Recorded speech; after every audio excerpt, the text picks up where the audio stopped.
Hi and welcome back to my channel.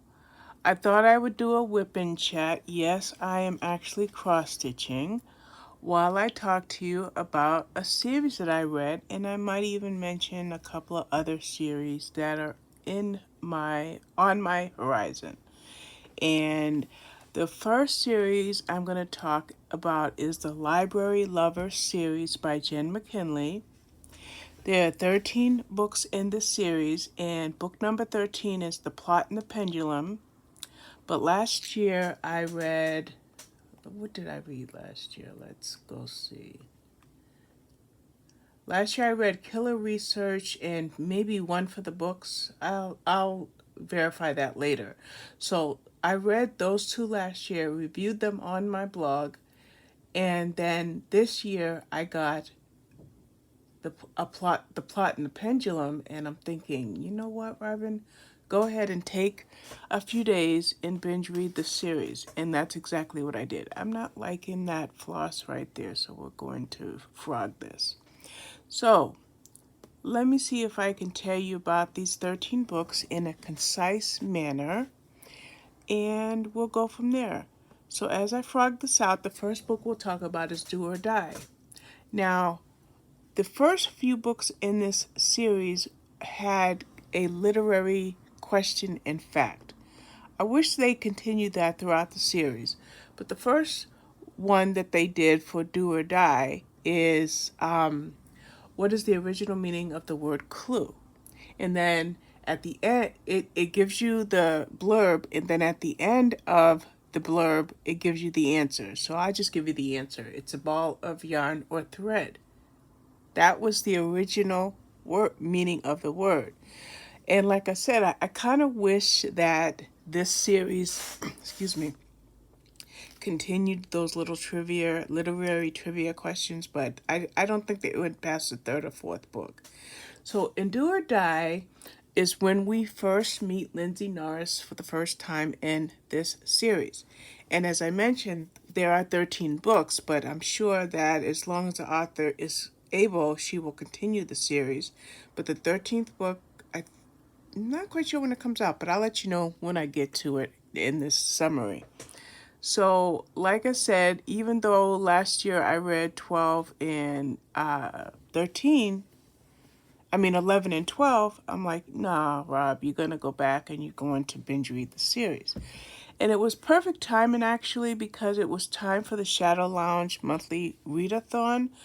Now, there was a little bit of confusion over the weekends. Technically, last weekend was the second weekend since the 8th fell on a Saturday, and the first obviously fell on a Friday or Saturday, whatever. So there are going to be 2 weekends, so it is going to be continued or redone this weekend. But since it was the Shadow Lounge monthly readathon, I'm thinking, what better time to go ahead and binge read a 13-book series. Now, the longest book was 304 pages, but the average books were about 270 pages.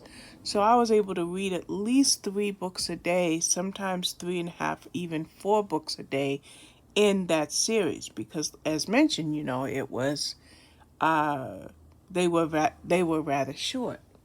So let's turn my phone back on. So as I mentioned, we meet Lizzie Norris, but we not only meet Lizzie, we meet Captain Scully, or Sullivan, and they called him Sully, his sister Mary, and her husband Ian. Those are pretty much, our principal character is Lindsay Norris. But then we also have Beth, who is Lindsay's best friend. So we meet all of these people in this book. Now, in book 1, Do or Die, which, like I said, I'm pretty sure it's the first one. Wait, let me back up. The first book was Books Can Be Deceiving, but all that said and done, everything I just said is factual. We meet all of those characters I talked about. Now, as mentioned, Beth is Lindsay Norris's best friend. Now, the interesting thing is, Beth I'm pretty sure grew up in this small town in Connecticut, and the two met in college. And Lindsay Lindsay's job, what do they call it when they phase out a job, redundancy or something?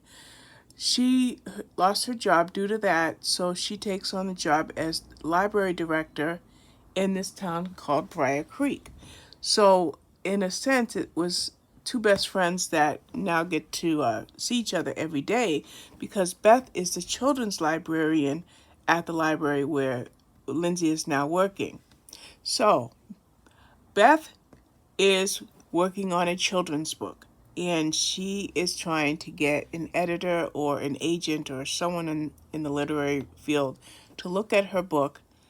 And one of the things that happens when she's almost to the point where she's got somebody lined up to look at her book, her boyfriend it's really haughty about it. He thinks it's a waste of her time, that she doesn't have talent, etc., etc.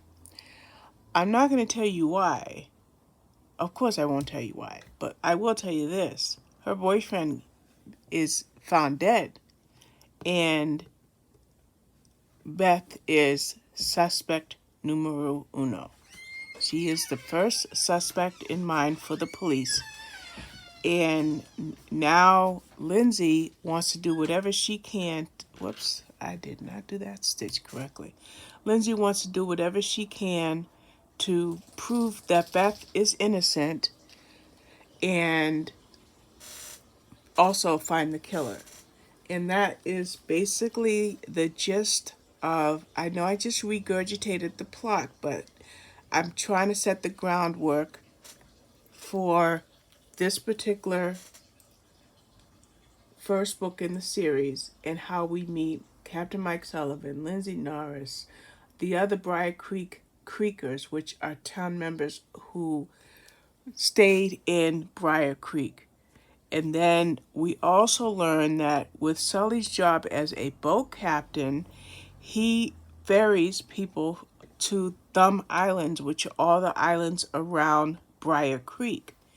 And those islands come into play over the course of several books in this series, including this one here. And again, it's called Books Can Be Deceiving. So that is book number 1 in this series by Jenn McKinlay.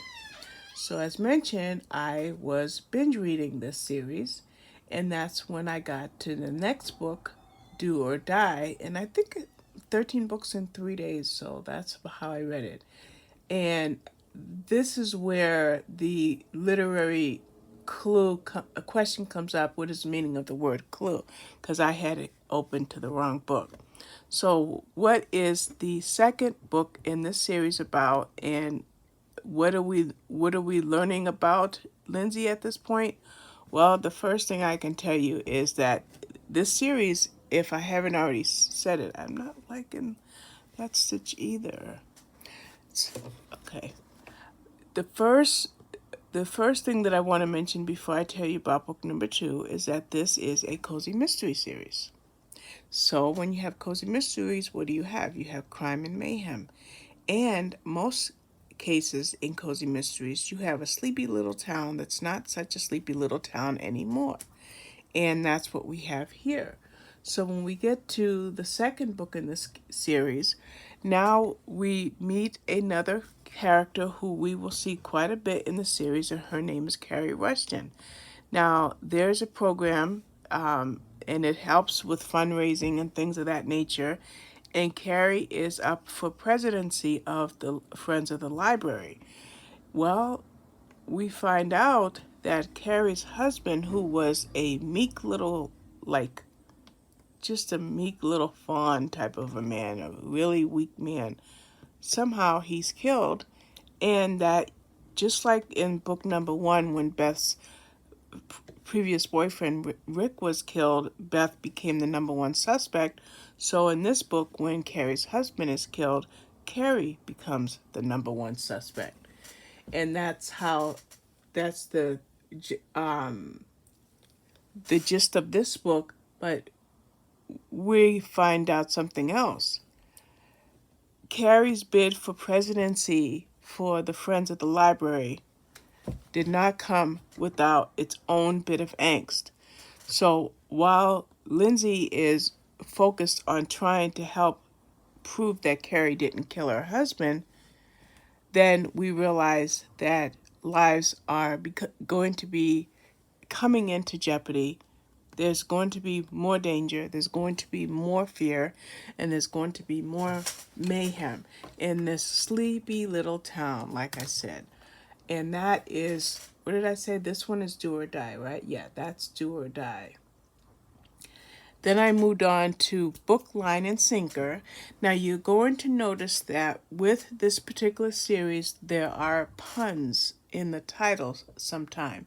And that's certainly the case with book, line, and sinker. So in this third book, I'm still on the 6th. This is like my third book of that day, because I think on the 6th, no, okay, I read this, I feel like I've been, I started A Girl Forgotten on the 6th. It was a buddy read. And I also finished My Husband's Lover by Jess Ryder. I knew I read more than 3 books on the 6th. So when we get to our third book, so I left a book out, so I'm just going to talk about it. You won't see me stitching in this part here. In Book, Line, and Sinker, we learned a little bit more about one of Lindsay's neighbors. Now, Lindsay had her landlord, Nancy, who lived on the first floor. On the second floor, Nancy's nephew, Charlie, lived, and on the third floor is where Lindsay lived. Now, the tourism director in the town of Briar Creek was killed, and the person that seems to be responsible for that is Charlie, Lindsay's neighbor or her landlord's nephew. And there's no way that Charlie has any type of spirit that could possibly kill another human being. So in this particular book, we know that Charlie didn't kill the person. But one thing that we do find in the series is that most of the people that are killed in these books are very unlikable people. And that is what happens in this book. But what was exciting about this book was that Trudy Hargrave, who was the one that was killed in this one, this book to me had a little bit more action than the other books, and the tense nature of this book was a little bit more acute, and that is what brought this book to a close for me. And that, again, is Book, Line, and Sinker. And now I will put this clip in and continue on with this video. Read It and Weep, which now moved me on to October 7th. And while I do that, I want to mark these stitches on my pattern keeper and figure out what my next color is going to be. It's 3078, so sorry for my squeaky chair. So first let me get this cloth. I found it. Nope, that's, yeah, I found it right away. It's 3078, that's what I'm looking for. So I move on to Read It and Weep, which is book number 3. And we do have a literary quiz question. William Shakespeare is credited with inventing how many words? So that is our question of the book. And like I said, I kind of wish that the publisher had continued that. That would have been fun. So in this particular book, it's all about a Shakespearean play, and there is going to be a production of this play called A Midsummer's Night Dream in the town of Briar Creek. So as many town's members as possible try to get in on the play, whether it is behind the scenes or in front of the not camera, but on the stage. Now, Carrie does not want to act, but she does. She gets roped in to helping to create the costumes. And there is a running joke in the series that the Crafternooners, by the way, I didn't mention that in the first couple of books. There is a group of people that get together at the library, and they're called Crafternooners, and they have a book club. The book club consists of 3 things: discussing a book, eating delicious foods, and engaging in crafts. Well, one thing that becomes clear as the series progresses is that Lindsay is not very talented when it comes to crafts. And that comes up over and over again in the series. And the reason I mention that now is because in this book, when they're going to produce the play A Midsummer's Night Dream, Lindsay doesn't want to act, but she does want to be involved, and she becomes part of the costume designers. And she, in the course of the book, she struggles through creating the costumes because she's just not very crafty. So that comes up in this book. And what else comes up in this book is that somebody is killed in this book. And his name is Robbie Vine, and he's a UK actor who has a lot of notoriety. And it appears that he's murdered, and now Lindsay wants to figure out who killed Robbie Vine. Now here's the twist. The twist is that in book number 2, Lindsay and Sully, Captain Mike Sullivan, had started dating. But things didn't work out, so Lindsay's kind of a free agent. And she's very drawn to Robbie Vine. But all of a sudden, it seems like his life is snuffed out. Okay? But what about her feelings for Mike Sullivan? So that slow burn, that thread, since I'm stitching, kind of comes through because you think in the first couple of books, especially book 2, that Lindsay and... Why am I crossing my stitches instead of just making the first part of the X is beyond me. So anyway, now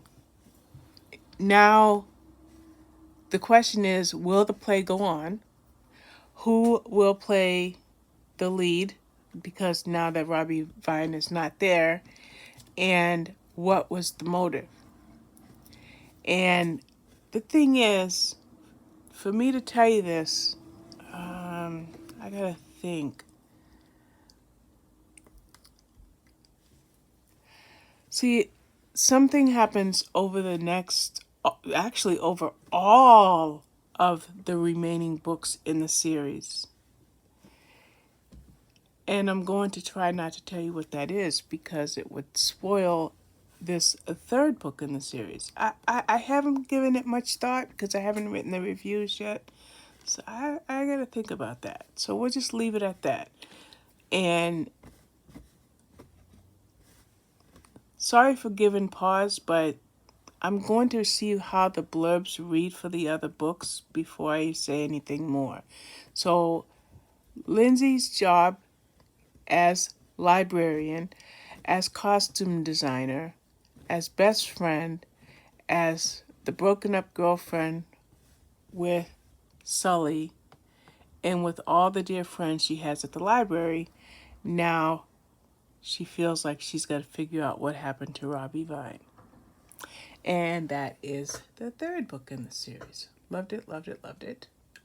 And by the way, I'm going to go across the board with an even 4 stars for all the books and for the entire series. Now, we get on to the next book, On Borrowed Time. And here we find out, well, we had mentioned in the previous books that Lizzie has a brother named Jack and her parents are professors. Well, this book focuses on the fact that her brother, let me see if this is the one. Yes, her brother Jack shows up and then disappears. Meanwhile, a man is found dead at the library. So, the mystery is, who is the man that was found dead? Why did Jack show up for a hot minute? Why did he suddenly disappear? And did he have anything to do with the murder of the man? Now, there's another mystery. What is it about Jack's life that all of this intrigue comes up? And that opens Lindsay's curiosity, opens her eyes to wondering, is there something about her brother Jack that she didn't know? And it all comes back to the word coffee. Now, I love the fact that this focuses on coffee because of the mystery. And I was kind of thinking it would have been cool if they could have somehow put the word coffee in the title, or some iteration of the word coffee in the title, because that is kind of what's behind Jack's disappearance. So that is the mystery. In fact, and a lot, if not all, of the cozy mysteries, well, I won't say all, but in most of the cozy mysteries that you read, there's a murder. Well, this is a case of somebody missing, and the person missing is Jack.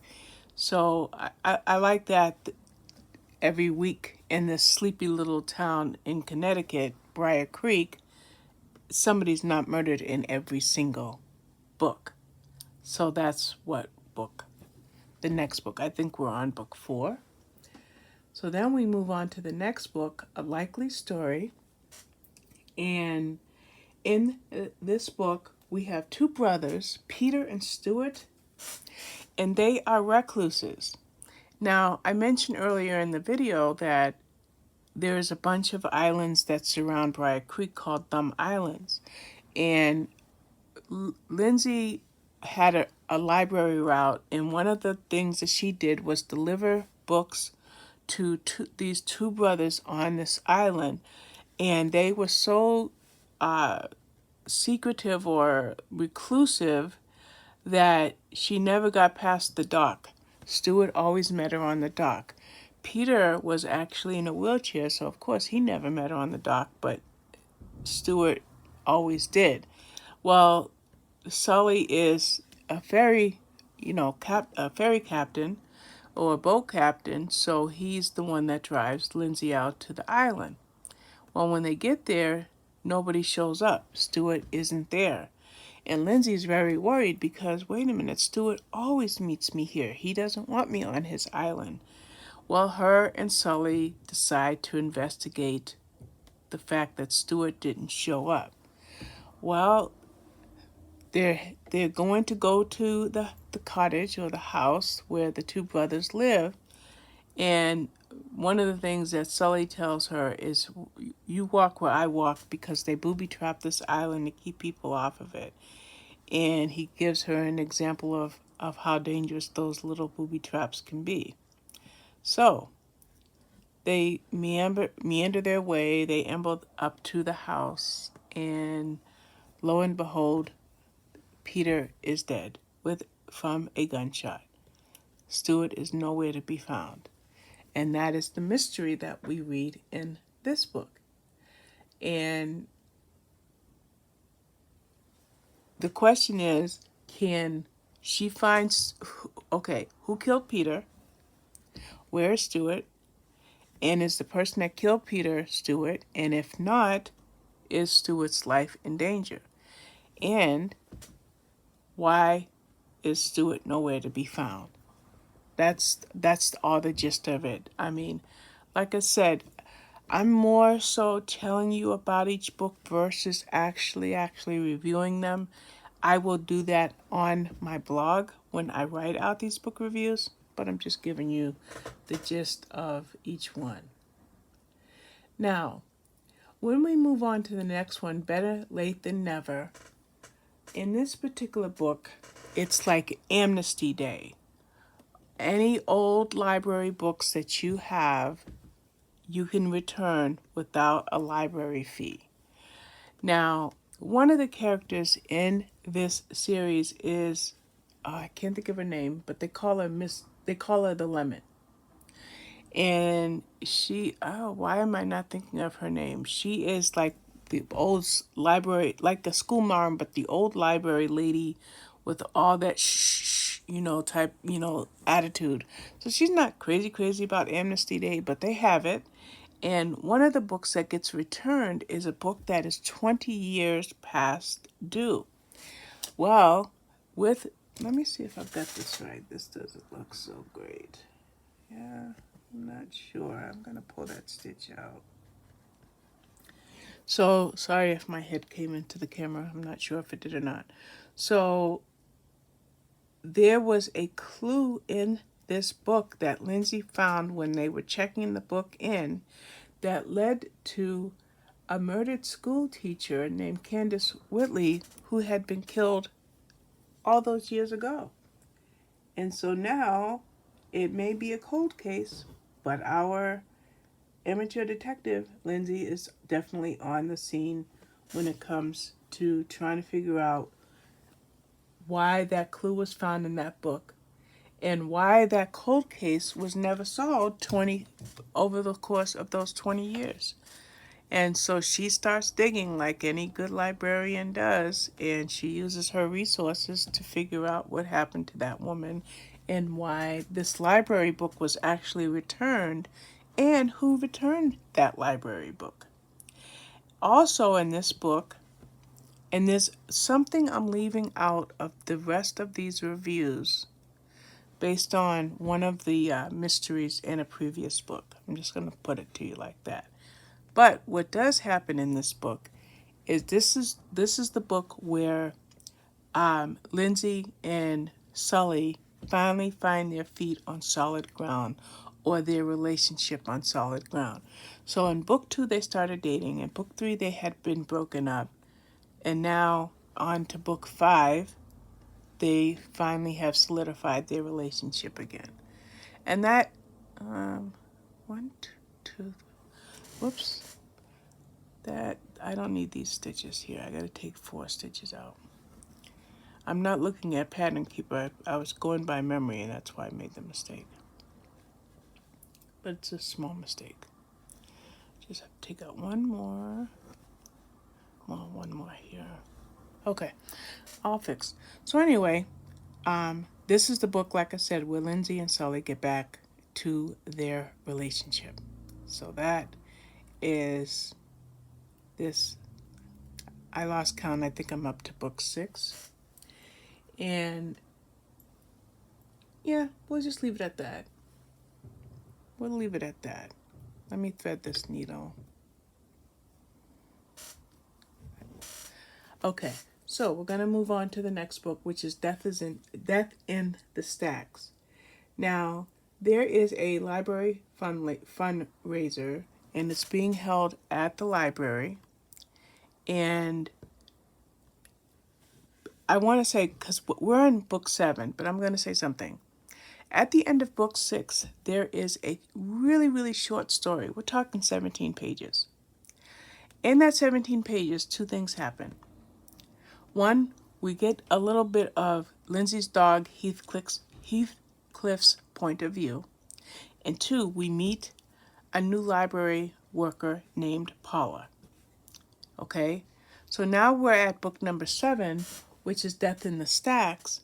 And the reason that I had to interrupt myself to tell you a little bit about that very, very, very brief short story is somebody is found at that fundraiser and eyebrows are raised and accusation is pointed at different people. But one of the people that gets accused of that murder is Paula, the new library worker. And that, if you don't read that little teeny story, you may wonder who is Paula and why is she featured in this book. So that there's just a little bit of information on that. So the question is, the fun is, I'll put it to you like this, is the Crafternooners, that group of crafters where they have a book club. They eat good food and they engage in a craft. It could be knitting, it could be crocheting, it could be cross-stitching. I think even painting comes up at some point. So not only is Lindsay involved in trying to prove that Paula didn't kill the person that was killed at that library fundraiser, but the Crafternooners get kind of involved. And they are working to prove that Paula could not have killed that man. And of course, if Paula didn't kill the man, then the question is, who did? And will Lindsay and Sully and the Crafternooners be able to figure it out? So that is Death in the Stacks. Now, I want to say one other thing, that the person, let's see if I want to say, that was killed had enemies a mile long. Okay? So there's one other character that comes up in this book quite a bit, and we're going to see more of this character in later books, and that is the now police chief, Emma. Now, when Lindsay first met Emma, she was working with the police chief, but now Emma is the police chief herself. And you start to see a friendship form between Lindsay and Emma, in kind of more so in this book than any other book, especially when Lindsay could very easily be accused of interfering with the police process. So I just wanted to mention that. Then we move on to hitting the books, and in this particular book here, we find that there was a hit and run, and Lindsay is trying to figure out who that person was and whether or not that person was attempted to being, was there was an attempt on that person's life, or was it an accident? And this particular person, her name was Teresa Houston, and Lindsay finds some library materials at the scene of the hit and run, and it is those library materials that Lindsay uses to suss out the actual reason for the hit and run and for any other thing that is happening that involves this particular town's member, Teresa Houston. And she's not alone in this. Her staff, like the Lemon or Beth, now Paula, and the other crafty nooners, they get involved as well. I'm not liking this. I'm going to frog. I want to fix that stitch right there, if you can see it. So the crafty nooners get involved. Lindsay stays involved. Sully gets involved. And of course, anybody else that is fond of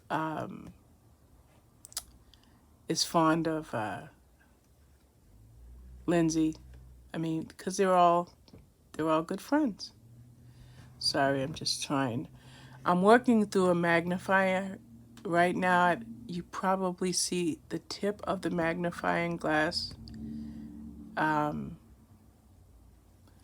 So it's a little hard to frog this coming through the magnifier, and I'm trying not to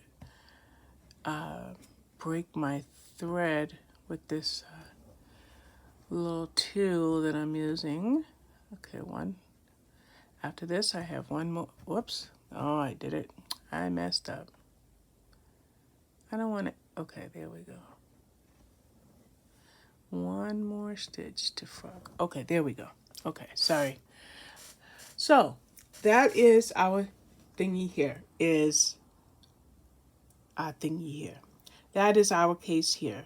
Was it a hit and run? Why was it a hit and run, and why is this woman's life in jeopardy, and what did it have to do with the stack of library materials that was found at the scene? Then we have Word to the Wise. Now, in this book, remember I said in a couple of books ago that Lindsay and Sully's relationship is now on solid ground. Well, guess what? They're engaged. And in this book, they're planning their wedding. Their very small wedding, which ends up not being a small wedding at all. And one of the things that Lindsay's doing is she is looking for the perfect wedding dress. Well, Lindsay's at work one day, and a patron comes to her, and he asked her, I think it's about gardening. Either there was not enough rain or too much rain. I can't remember which one. And he asked her about gardening under those weather conditions. So quite naturally, as the research librarian, she offers him her assistance. Well, he starts to stalk her. And so this lighthearted series took a very serious turn because it dealt with stalking and self-defense. and women who may leave the library late at night by themselves and go to their cars by themselves. Or in the case of Lindsay, she's the the town is a small town, and sometimes the residents don't live very close to the town. And so when this guy, this stalker, shows up at Lindsay's house, she becomes panicked because, okay, I knew that I had the thread broke because of when I was frogging it. So we're just going to do something here. Hang on a second. Scissors. I'm just going to feed this thread through, and then I'm going to continue, and I will secure it. So this book, like I said, takes on a serious edge because of the stalking, and I like that the book isn't just all, like Punch and Judy type. It was a little bit different. Just trying to bring this so I can bring it up here so that I can secure it later. So that's intentional. Now, the thing is, everybody is nervous for Lindsay because of the stalking. And everybody's looking out for Lindsay. However, the stalker, Grady, ends up dead. So, who are our suspects? Quite naturally, the police have to, and when I say the police, we're talking Emma, and then the state police come in as well, have to look at Sully because as Lindsay's fiance, no doubt he was angry that Lindsay was being stalked. So that is our gist of clearing Sully's name in this particular serious book of the series. On the one hand, Lindsay is relieved that Grady can't stalk her anymore, but the compassionate side of Lindsay is that even though this guy was a stalker, the last thing she would want is for anybody to die, including the stalker. And Lindsay is determined to get to the truth, to find out who killed the guy. Emma, Lindsay, and none of the townspeople believe that Sully killed the guy, and how can they prove whatever it was that happened? Then I moved on to One for the Books, and One for the Books is a book that I read last year. Remember I said I read 2 of the books in the series? Well, this is one of them that I had read. Now, in this particular book, the wedding is getting even closer. So Lindsay and Sully are, planning their wedding. And as they're doing so, one of the things that happens is their small wedding gets larger and larger and larger because they're so well liked. But while this is happening, while they're working on going back to the islands for their various reasons and wedding preparation, there's a body that's washed up on the beach. And the body is actually the person that was supposed to officiate at the wedding, and he was somebody that was well liked in town. So then the question comes up as to who killed the man, and Lindsay has 2 things on her agenda right now. One is trying to find out who killed the man, and also trying to find someone who can officiate at their wedding. And there's something that I am intentionally leaving out with every book I am talking about, because something that happened in a previous book, if I tell you, it will spoil it, so I can't tell you. Then I moved on to Killer Research, which in this particular book, now Sully and Lindsay are married. Miss Cole, the lemon, which I couldn't remember her name earlier, but she is now up for mayor. And somebody wants to dig into her, or has started to dig into her past to ruin her bid for mayor. And it is this past that faces Miss Cole that jumps right in front of everything that Miss Cole is doing right now, is coming to haunt her because of something that happened over 40 years ago. So we learn a little bit more about Miss Cole in this book. And remember, Miss Cole is the one that's called the Lemon for her sour disposition and for her strict library rules. But this is also the book where we see a more human side of Miss Cole or Ms. Cole. So that is what Killer Research is about. Then the last book in the series for now, and I'm sure in about a year there'll be another one, we have The Plot and the Pendulum. Now, if you're familiar with Edgar Allan Poe, you might know of his short story, The Pit and the Pendulum. Well, in this particular book, someone approaches Lindsay and says, and he was everybody's excited that this man came to see Lindsay because I think it's the Taylor family. And in this particular family, they were very well off, but very, very, were estranged. So the man comes in the library and he says to Lindsay, I have to put my mother into an assisted living facility and I want to donate her entire library to the town.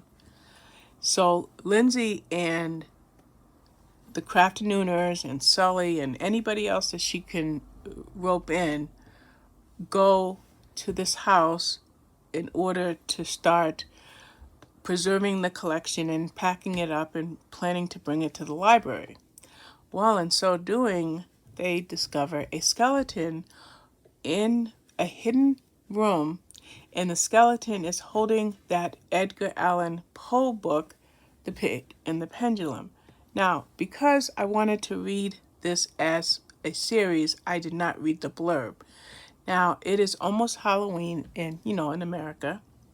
And because it's almost Halloween, this book is written with kind of a spooky vibe to it. And I'm not really crazy about anything haunted, anything spooky, anything ghost related. I don't read anything like that. So this book just had that little bit of a gothic edge. And that is why it's called The Plot and the Pendulum. I'm telling you, I love this series. I didn't really mind reading this book. It's nothing heavy, all lighthearted, but it was really a good book. And now I am super duper eager to continue this series when book 14 comes out. Like I said, probably in about a year. So that brings that series to a close. But I just want to tell you that I am reading some other series. I'm just going to put my needle there for a minute. And let me tell you a couple of the other series that I'm reading. I just want to bring something up on my...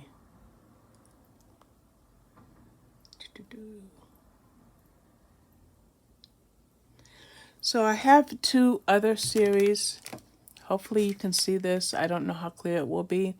One is the Pine Hollow series because I got this book for review, Pride and Puppies. So when I got this book by Lizzie Shane for review, I went and checked my shelf and I had To All the Dogs That Loved Before. Well, these are 3 and 4 in the series. So I went to Fantastic Fiction and I discovered that there are 2 other books, The 12 Dogs of Christmas and Once Upon a Puppy. So some friends of mine, well, there were 3 of us that were going to read Pride and Puppies together, but now we're going to go back and we're going to read all 3 of those previous books before we read Pride and Puppies. Pride and Puppies, by the way, doesn't come out until November 22nd, so we have plenty of time to read those 3 books. Meanwhile, I also got a book that came up in the blog tour request called Her Final Breath by Carolyn Arnold, and I hadn't read any of the previous books in that series. So I went to Fantastic Fiction and I looked up, and hopefully you can see this, I looked up the previous 6 books on Amazon, and Amazon had a sale, like if you spent $15, you got a $5 credit. So I grabbed all of the first 6 books in that series, and then of course, as I mentioned, I grabbed those books in the Pine Hollow series. The other series that I'm pausing. The other series that I was going to read was a trilogy. And in that trilogy, the book that I got for review was Where the Echo Falls. I think it's Where the Echo Falls. Let's bring this as a desktop site. Whoops.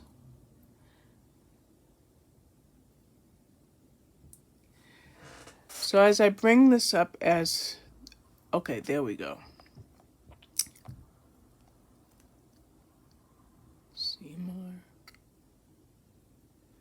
Okay, so I didn't save it. So I have a book called Where the Echo Falls, and then there were 2 other books that I had read that would make this into a trilogy. So the 2 books were As the Star Falls and When the Skies Cry, and then the third one is Where the Echo Falls. Where the Stars Fall, I would rate 3 stars. Where the Skies Cry, I would rate 2 stars. So I really don't want to read Where the Echo Falls, which is the book number 3. I'm just going to say this, that I have been in email contact with the author, Steve N. Lee, with my concerns about why I am rating book number 2 only 2 stars. So he's really on me to read book 3, and I'm just not so sure that I will. So that's basically what I'm telling you, is that the Dog Lover series, the Pine Hollow series, what did I say that other one was? The Detective Amanda Steele series, and of course the one that I've talked to you about already is the Library Lover series. So I am definitely in a series mood right now. So that's going to be it. I don't know where I left off on my cross stitch, but I am going to end this video. I don't know how long it is, but I want to thank you very much for watching. Bye-bye.